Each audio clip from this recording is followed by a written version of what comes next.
In the midst of all the talent from the Norfolk area, including General Norman Johnson, stood the historic Attucks Theatre. Despite the theater being shut down for most of these artists' careers, its resurgence in the new millennium provided an outlet for musicians and the community's youth. I was able to have a conversation with Gail Easley, the executive director of the Crispus Attucks Cultural Center, in which we discussed the theater's recent revitalization. The Attucks Theatre was the focal point for entertainment, business, as well as a variety of community activities. It was the vision of the Twin Cities Amusement Corporation to develop a cultural center and a theater in the heart of the African American community, because during that time, we were not able to seek out services outside our own neighborhoods. And so they enlisted the services of a young architect, Harvey N. Johnson, who designed this beautiful facility. And they actually raised about 80% of the money. The other 20% was raised by going to the community and selling stock.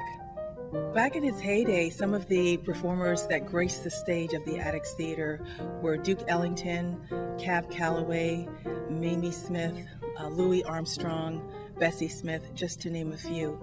And of course, our local talent, Ruth Brown, Portsmouth's own Ruth Brown, performed here, as well as Gary U.S. Bonds.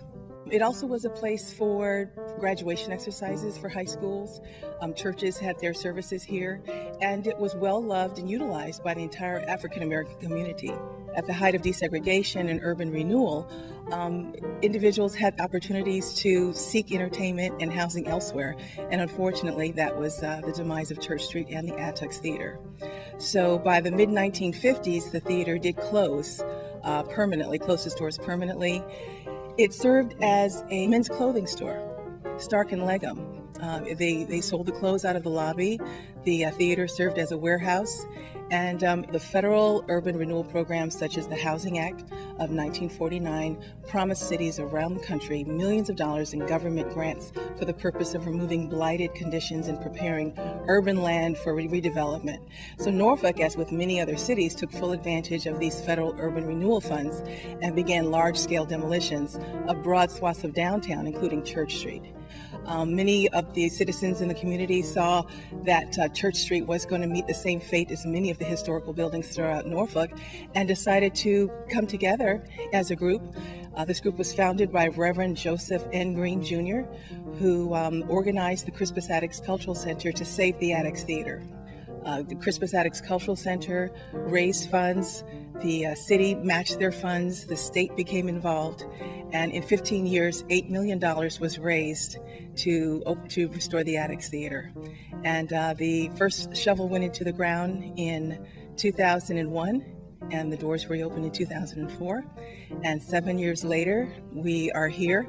The curtain is raised, and it's a beautiful venue for concerts, cultural enrichment, and education through the arts.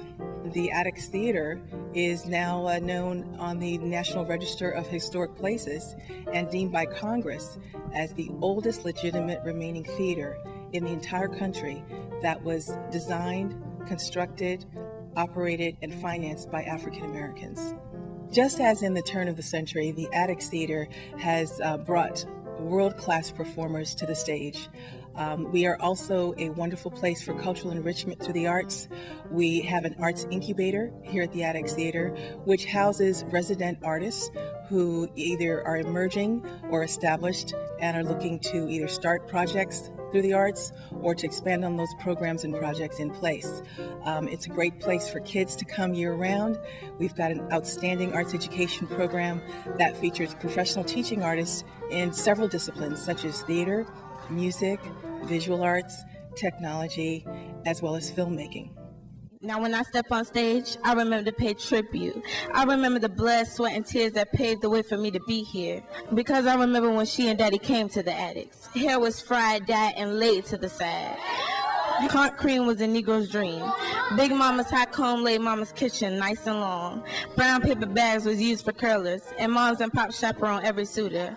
How I longed to see it, all as their brains remembered it. To hear the jazz in the moonlight, cars rolling over manhole covers, heels clicking to the time, ladies and gentlemen dressed to the nines. Now I open my eyes, and thank God that now is my time to shine on their already spent dime. Thank you.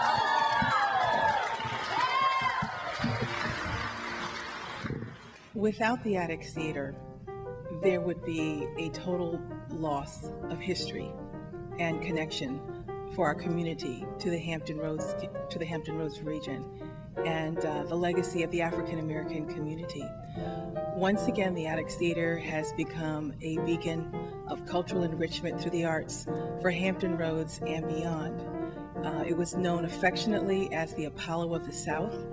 The legacy will continue through the Crispus Attucks Cultural Center and its wonderful partnership with the City of Norfolk in 7 venues, bringing world-class entertainment, not only for the immediate community, but also as a tourism catalyst to the region.